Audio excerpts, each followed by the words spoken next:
Hello, and welcome back to another edition of Carrie's Gardening Channel.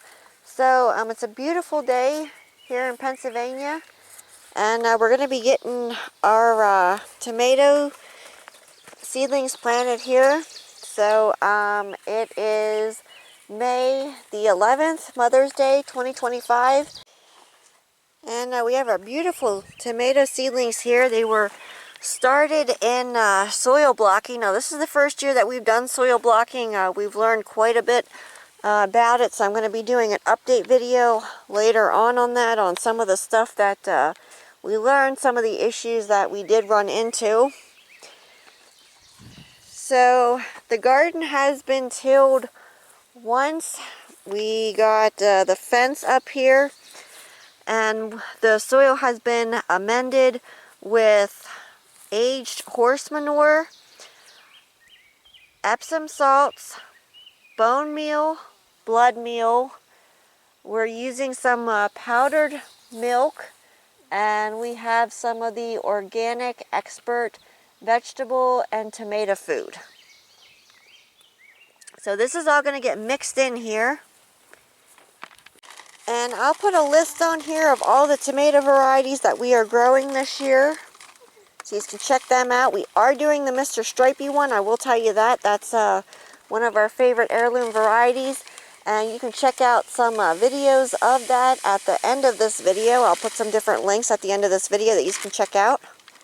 So we got 32 plants total that we're going to be planting. We have a mixture of hybrid and heirloom tomatoes. Now, we do grow all indeterminate tomatoes. We do not grow any of the determinate varieties. We like the tomatoes that give over a long season, and that's our indeterminate ones. Okay. So we're just getting this mixed in here. You want to make sure that you mix it all in nice and good so that you don't burn your plants or burn their roots off.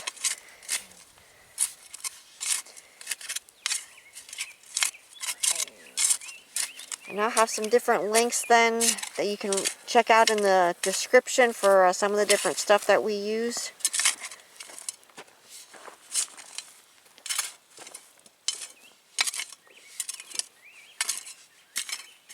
Now, we do have clay soil, so we mix different stuff in with it.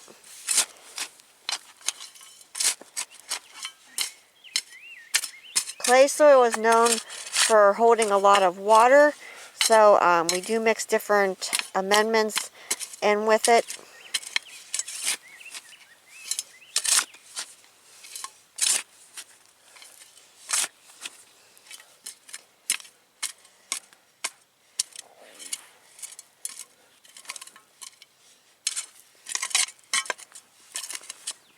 So, I forgot that we are going to be using the heavy-duty weed barrier this year in the garden, because we used it last year for the flower farm and it worked excellent.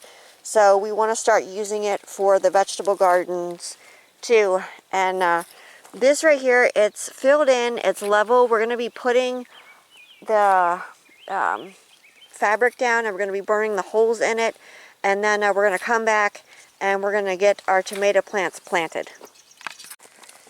So these did grow together some, because that one there is the cherry aroma tomato. That's an heirloom.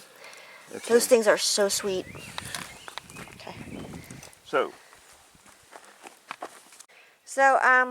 the holes are made about 10 to 12 inches round, and then we put our tomatoes in here, and we take all of the lower leaves off. We planted it about up to here, so we'll actually take, after this is all mixed in and after our fabric is down, we're going to dig this back out, and then we're going to plant this into the hole about up to there. So any leaves that would be touching the soil or be under the soil, you want to take them off. So this is your leaf nodes right here, and you want to make sure that no leaves are underground or touching the soil. That's how your diseases and your blights start. The 2x2 soil blocks, that these were started in here, and then we're going to be transplanting them into the garden here. We did harden our tomato plants off some before we put them out, even though they were growing in the greenhouse. If you are growing your tomato seedlings indoors, make sure that you harden them off before you put them out, or you're going to have a huge mess or potentially lose them to leaf burn from the sun. All of this stem here will put out new roots on, and it's going to sturdy your plant up more, and it's going to give you a nice growing base for it. Okay, so the fabric has been cut in half and it's rolled out here, and we use these they call them, I think, U-pins, and we use those to fasten our fabric down so the wind doesn't pull it up. Now you can buy these. You could buy them. I don't know if you can or not. On Amazon for like a tenth of what Lowe's costs now. Lowe's, not even a tenth.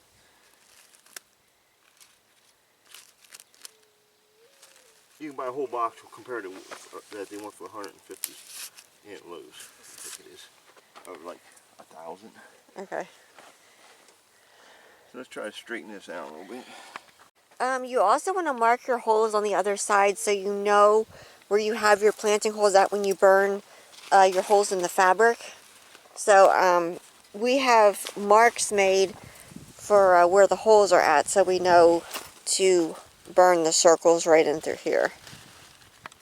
And you always want to make sure that you watch on your fabric for anything lighting back up. Make sure that it doesn't reignite on you, and make sure that you don't have a problem, because you do not want your fabric to catch on fire. And do not let your children burn these holes in this fabric. Don't let them play with the torch. Keep them away from it. Keep all your pets away from it. You want to make sure that you don't have anything near it that could catch on fire or anything like that. You also want to make sure that you don't have any loose clothing, that you have your hair out of the way. Just be cautious when you're burning your holes in your fabric. And the fabric will be very hot once it's done being burned.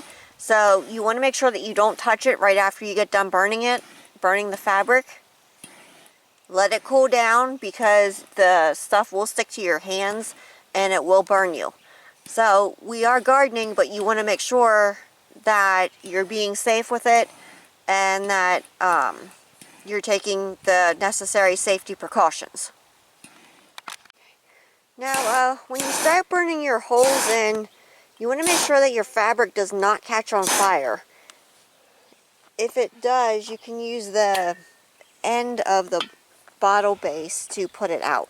Just step it real quick. You just hit it like real quick to try and get it out. And we have had it catch on fire already, so that's how we know. You can also seal your ends off to stop it from fraying, and that'll stop it from fraying for you. So I do recommend doing that, because it'll just keep going and it'll actually ruin your fabric. So you don't want to hold your torch on this long, or you will have a problem. You just want to get it quick and make your hole. But like I said, this makes a really nice edge on this. It's going to stop it from fraying.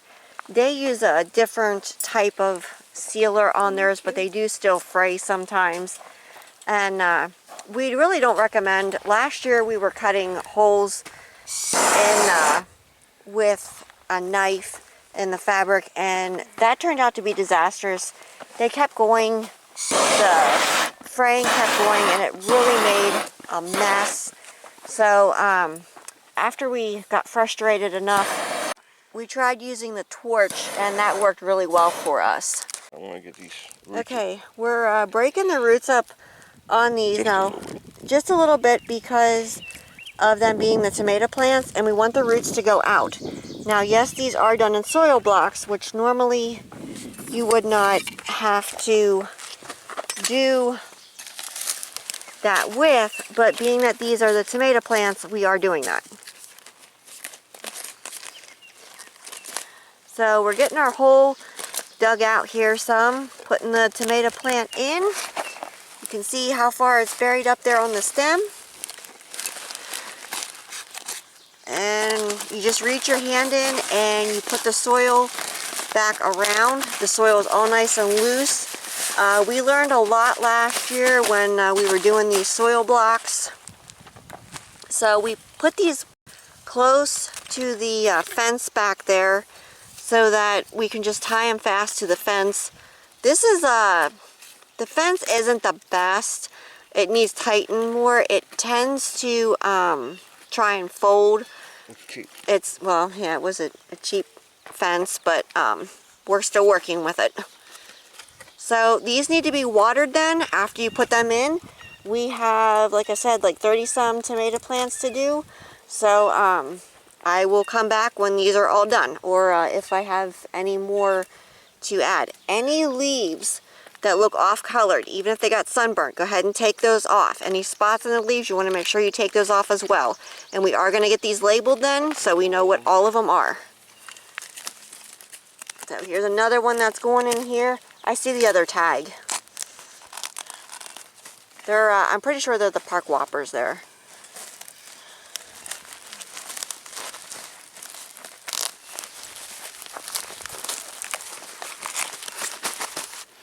So that one's done, and I'm gonna get to planting here. And this is what happens if you do not burn the edges of your fabric. You can see it's just fraying off there. It'll actually completely destroy your fabric. So you want to make sure that you get it burnt off there on a nice edge so that you don't have any issues there. So these are all planted here. We have them labeled with our plant tags here. And I did put one on some of them down at the bottom. So what I did is where the row stopped and started, we put the tags here. And then these are tree tags. I'll have a link down in the description for these. And they work great for labeling your plants. We chose to put them on the fence so that they didn't break the stems of the tomato plants, because the tomato plants are still young and we do get wind up here. So I thought about going back in between and putting more tags up. Now we are going to get this watered. Our water line broke again for out here. Plastic in the sun don't work, so we're getting the water tanks brought over.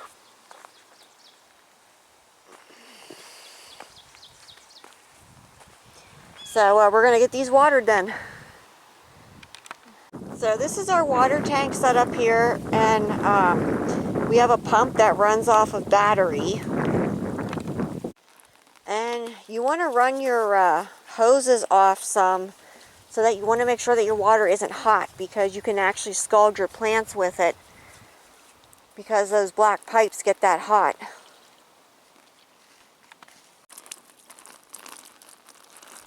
So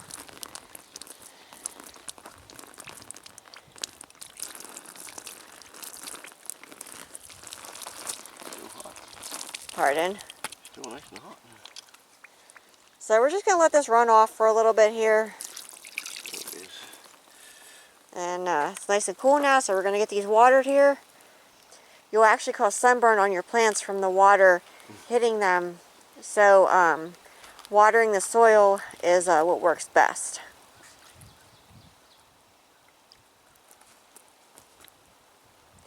Kind of watering around some. Make sure that it gets down in. And the first ones were actually the Chef's Choice hybrid. I made a mistake, and then we found the tag, so the park whoppers were planted next.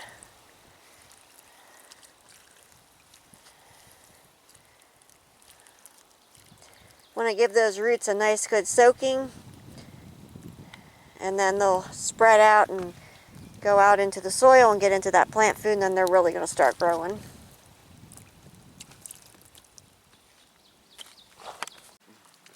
So these are going to get tied then.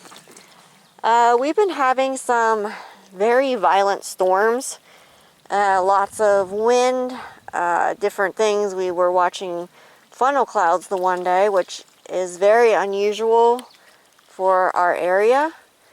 So these are going to get tied then, and definitely before a storm comes, especially like this one here, because we don't want these to break off with all the wind.